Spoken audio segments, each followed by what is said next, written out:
Hello दोस्तों, आप देख रहे हैं लोमनिस ब्लॉग में आप सभी का स्वागत है। दोस्तों, आप सभी को बता दूं कि हिट मशीन खेसारी लाल यादव की आवाज में कश्यप का हर एक सॉन्ग लेके आ रहे हैं, जिस सॉन्ग का पोस्टर आप स्क्रीन पर देख सकते हैं, जो कि काफी दिनों बाद हिट मशीन खेसारी लाल यादव के साथ में कश्यप कहर का लिखा हुआ गाना आ रहा है, जिस सॉन्ग का पोस्टर आप स्क्रीन पर देख सकते हैं, जो कि काफी कमाल का पोस्टर लग रहा है।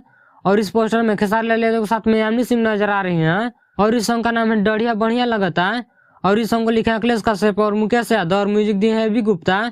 और इस सॉन्ग को कंपोज किए हैं शुभम तिवारी, और इस सॉन्ग का वीडियो डायरेक्टर है पवन पाल। दोस्तों, आप सभी को बता दूं कि इस सॉन्ग को गाए हैं खेसारी लाल यादव, और इस वीडियो में खेसारी लाल यादव के साथ में यामिनी सिंह नजर आएंगे। दोस्तों, आप सभी को बता दूं कि इस सॉन्ग को 9 दिसंबर यानी कि कल सुबह में 6 बजे खेसारी म्यूजिक वर्ल्ड पर रिलीज किया जाएगा, तो आप लोग देखना ना भूलें। दोस्तों, आप सभी को बता दो हिट मशीन खेसारी लाल यादव के लंदन से कुछ फोटो वायरल हो रहे हैं, जैसे कि आप लोग स्क्रीन पर बारी बारी से देख सकते हैं। और इस फोटो के बारे में क्या कहना चाहते हैं कमेंट करके जरूर बताएं। इस वीडियो के बारे में क्या कहना चाहते हैं कमेंट करके जरूर बताएं। ऐसे भोजपुरी के सारे छोटी बड़ी खबरें देखने के लिए हमारे चैनल को सब्सक्राइब करें। मिलते हैं अगले वीडियो में, तब तक के लिए जय हिंद।